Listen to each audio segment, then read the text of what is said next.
Hi guys, welcome back to my channel. This is Lon the Broke, and today is our day 12, and it's 24th of April of 2025.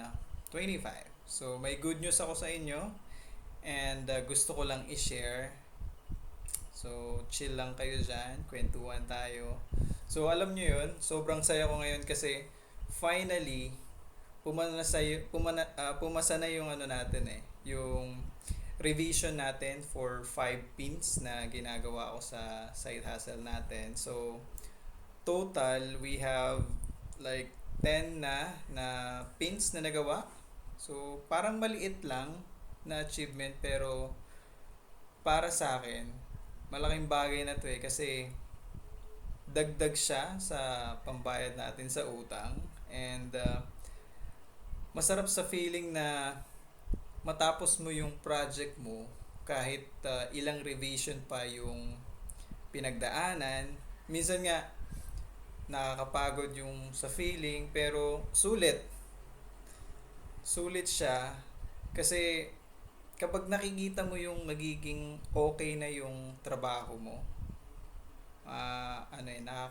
mas nakaka-motivate Sabi nga ng kaibigan ko, wait na lang daw ako sa payment.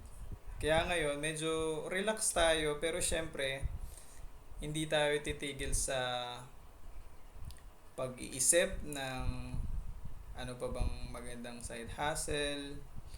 So, para may ano pa rin tayo, may pandagdag pa rin tayo kasi ano ibang ibang level yung pinag-uusapan natin na utang So, sa mga katulad kong nagkamali in terms of trading o kahit sino man na may financial struggle, gusto ko lang i-share na kahit kahit gaano pa kahirap ang sitwasyon, huwag kayong susuko.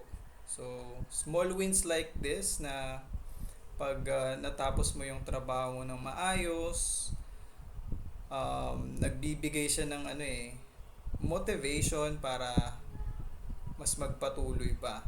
So, minsan ang tagal bago makuha yung yung perfect output, pero ang importante na hindi tayo nawawala ng kumbaga pasensya at determinasyon. At syempre, huwag kalimutan ding magpahinga, no? So, para balance lahat, make a living, and of course, make a life pa rin. Hindi tayo ma-burn out. So, again, salamat ulit sa suporta sa channel ko.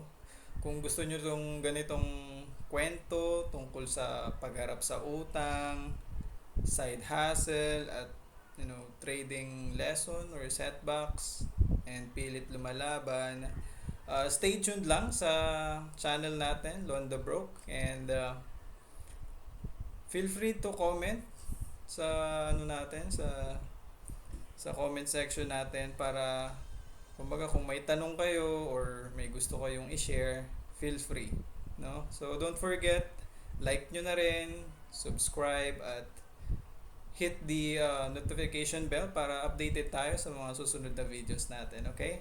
So kita-kits tayo sa susunod na update, susunod na videos natin, and mindset ba? So keep grinding and stay positive lang lagi, no? So ingat. Okay?